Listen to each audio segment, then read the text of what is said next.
കാറ്റേ കാറ്റേ നീ പൂക്കാമരത്തില് പാട്ടും മൂളി വന്നോ, ഞാലിപ്പൂങ്കതളി വാഴ പൂക്കളിൽ ആകെ തേൻ നിറഞ്ഞോ, ആകെ തേൻ നിറഞ്ഞോ.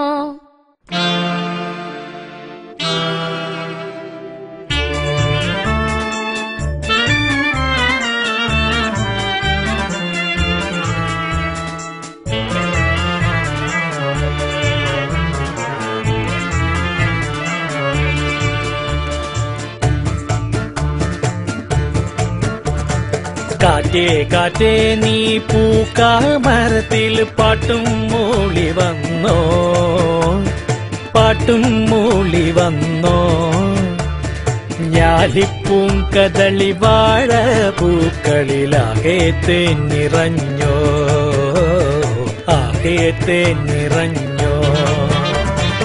ആറ്റ് നോറ്റ് ഈ കാണാമരത്തിന് പൂവും കായും വന്നോ, മീനത്തി വെയിലിൻ ചൂടിൽ തണുതണെ തൂവൽ വീശി നിന്നോ, തൂവൽ വീശി നിന്നോ.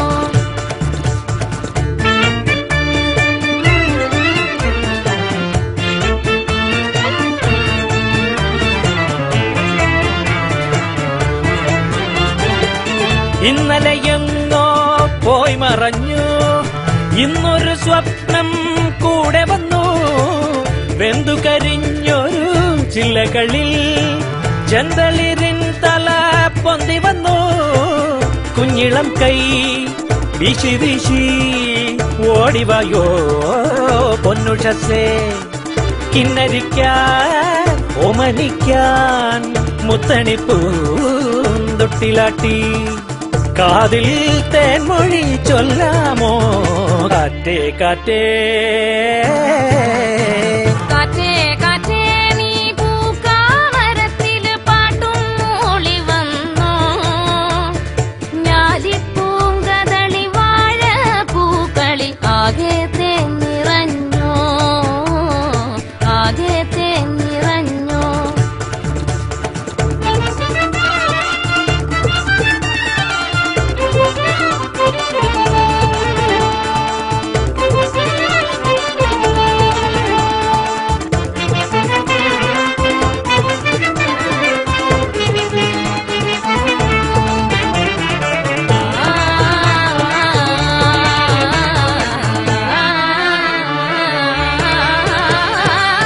പിന്നിലെ മാരി കാറൊഴിഞ്ഞു, വെള്ളി നിലാവിൻ തേരുവന്നു, ഉത്തരിപ്പാടോ പൂത്തുലഞ്ഞു, വ്യാകുലറാവിൻ കോളൊഴിഞ്ഞു, ഇത്തിരിപ്പൂ മൊട്ടുപോലെ കാത്തിരിപ്പൂ കൺവിരിയാൻ, തത്തിവരൂ കൊഞ്ചി വരൂ തത്തകളെ അഞ്ചിതമായി, നേരം നല്ലത് നേരാമോ.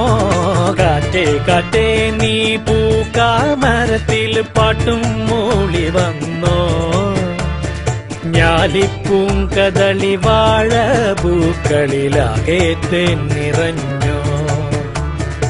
ആറ്റ് നോറ്റ് ഈ കാണാമരത്തിന് പൂവും കായും വന്നോ, മീനത്തി വെയിലിൻ ചൂടിൽ തണുതണെ തൂവൽ വീശി നിന്നോ, തൂവൽ വീശി നിന്നോ. ജെ.സി. ഡാനിയലിന്റെ ഈ സിനിമ ഉണ്ടാക്കാനുള്ള ശ്രമവും അതിനുശേഷം അദ്ദേഹത്തിന്റെ ജീവിതവും 1928 മുതൽ 1975 അദ്ദേഹം മരിക്കുന്നതുവരെയുള്ള ജീവിതമാണ് ഞാൻ സെല്ലുലോയിഡ് എന്ന ചിത്രത്തിലൂടെ പറയാൻ ശ്രമിക്കുന്നത്. ഇത് എന്നെ സംബന്ധിച്ചോളം മലയാള സിനിമയുടെ പിതാവിന് ജെ.സി. ഡാനിയലിന് നൽകുന്ന ഒരു ദക്ഷിണ, അതല്ലെങ്കിൽ ഒരു സമർപ്പണം, അതോടൊപ്പം തന്നെ 100 വർഷം തികയുന്ന ഇന്ത്യൻ സിനിമയ്ക്ക് നൽകുന്ന ഒരു ദക്ഷിണ അല്ലെങ്കിൽ ആദരവ് കൂടിയാണ് സെല്ലുലോയിഡ് എന്ന ഈ സിനിമ. അല്ല മറ്റേലാണ് ആകെ തേൻ നിറഞ്ഞോ. ഓ അത് മീനത്തി. അതെ അതെ. മീനത്തി വെയിലിൻ ചൂടിൽ തണുതണെ തൂവൽ വീശി നിന്നോ, തൂവൽ വീശി